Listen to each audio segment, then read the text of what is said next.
इस देश के झंडे में अशफाकुल्ला खां के खून का रंग भी रंगा हुआ है और भगत सिंह के खून का भी रंग रंगा हुआ है। कैसे कैसे लोग कैसे कैसे ऐसे वैसे हो गए और ऐसे वैसे कैसे कैसे हो गए। ऐसी अर्थव्यवस्था का हम क्या करेंगे?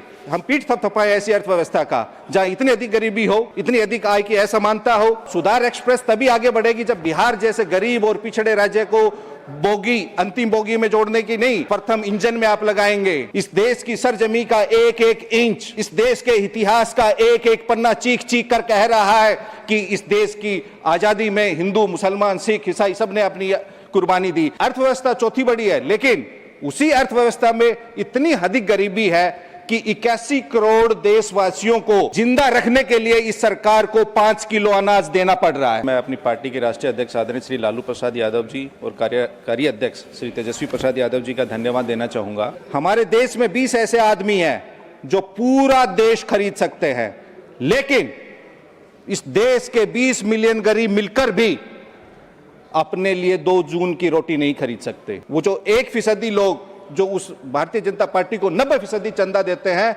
वो उन 1% अमीरों के लिए ही उन 90% लोगों को कुचलने के लिए और लूटने के लिए नीतियां बनती हैं। यह बजट आम आदमी और गरीबों पर बहार है, मार है और अमीरों के लिए उपहार है। छठे नंबर की अर्थव्यवस्था यूनाइटेड किंगडम की है। उनकी आबादी 7 करोड़ है, लेकिन उनकी प्रति व्यक्ति आय 50 लाख रुपए है। बेरोजगारी देश में चरम पर है।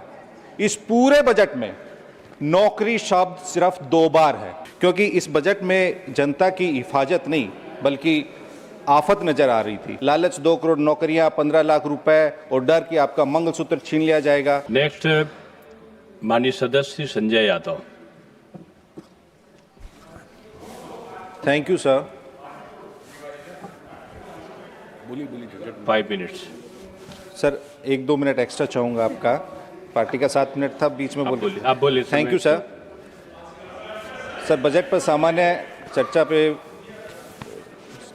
बजट पर चर्चा करने के लिए अवसर देने के लिए मैं अपनी पार्टी के राष्ट्रीय अध्यक्ष आदरणीय श्री लालू प्रसाद यादव जी और कार्यकारी अध्यक्ष श्री तेजस्वी प्रसाद यादव जी का धन्यवाद देना चाहूँगा। महोदय, बजट पेश करते वक्त ये सरकार की लाचारी और व्यवस्था स्पष्ट दिख रही थी, क्योंकि बजट अब एक सरकार के लिए औपचारिकता रह गया था। कृषि और रेल बजट तो पहले ही समाप्त कर दिया, अब ये भी एक औपचारिकता लग रही थी, क्योंकि इस बजट में जनता की हिफाजत नहीं बल्कि आफत नजर आ रही थी।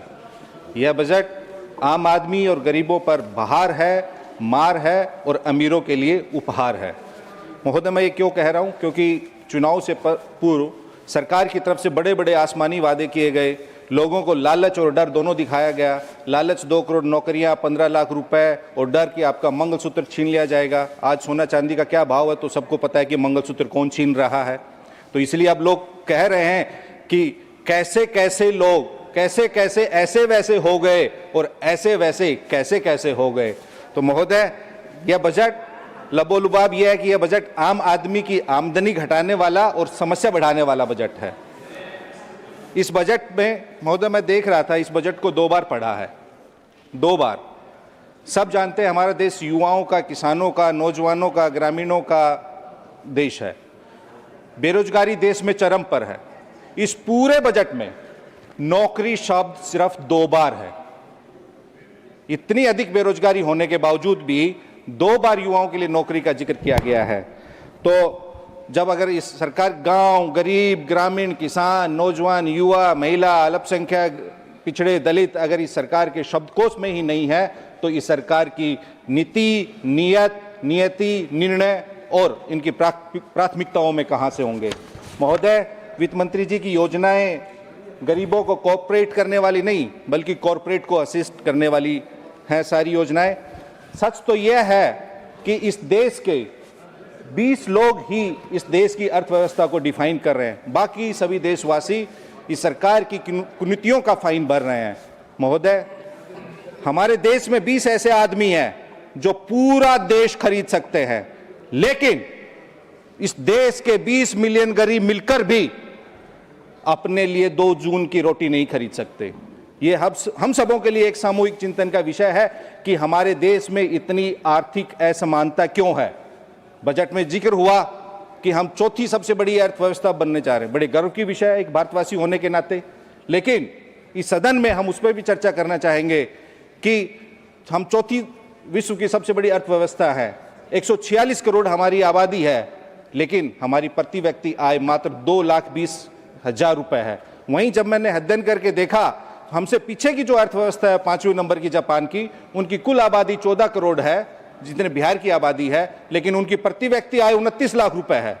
छठे नंबर की अर्थव्यवस्था यूनाइटेड किंगडम की है, उनकी आबादी 7 करोड़ है, लेकिन उनकी प्रति व्यक्ति आय 50 लाख रुपए है।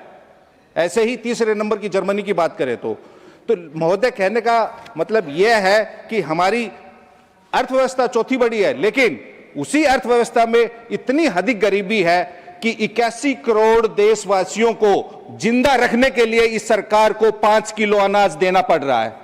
क्या हमें ऐसी चौथी अर्थव्यवस्था चाहिए जहां आय की इतनी अधिक असमानता हो कि 10% जो शीर्ष लोग हैं उनके पास राष्ट्रीय आय का 58% है, और जो टॉप एक शीर्ष के 1% अमीर लोग हैं उनके पास राष्ट्रीय संपत्ति का 40% है? ऐसी अर्थव्यवस्था का हम क्या करेंगे? हम पीठ थपथपाएं ऐसी अर्थव्यवस्था का जहां इतनी अधिक गरीबी हो, इतनी अधिक आय की असमानता हो?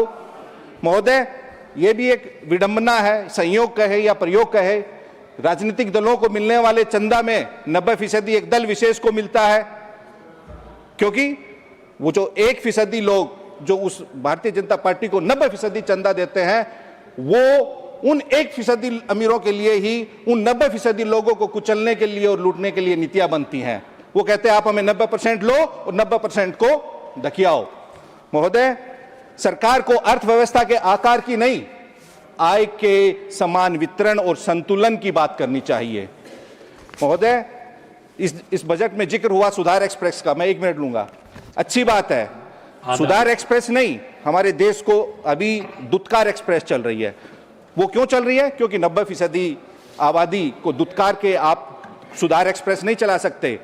इस देश को महोदय, बस सरकार को सुधार एक्सप्रेस से पहले सत्कार और दुलार एक्सप्रेस चलाने की आवश्यकता है, और सुधार एक्सप्रेस तभी आगे बढ़ेगी जब बिहार जैसे गरीब और पिछड़े राज्य को बोगी, अंतिम बोगी में जोड़ने की नहीं, प्रथम इंजन में आप लगाएंगे, तभी सुधार एक्सप्रेस चलेगी।